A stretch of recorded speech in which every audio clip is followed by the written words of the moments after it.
Catherine Bernardo update and IG story ni Catherine and session for tennis.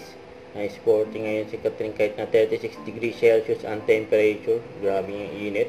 Ang pagbaba ng hagdan ni Catherine, may aninag siyang rainbow sa hagdan. Kasi napunta rin si Catherine sa Idol Vision. Ayun, alagang ID, malinaw, diba? Yung kuha pa nga ni Catherine yung nasa picture niya. Naka-Idol Vision yan si Catherine. Yung endorsement niya. Ayun pa nga, nagpunta si Catherine sa Idol Vision Center SM Aura.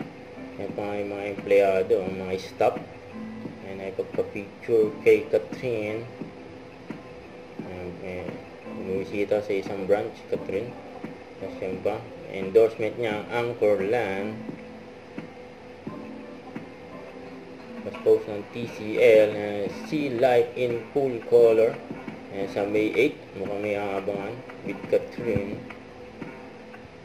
Huwag kalimutan mag-subscribe, click ang notification bell for more update. Ito po ang Nuture Reaction Vlog. Bye guys, thank you for watching.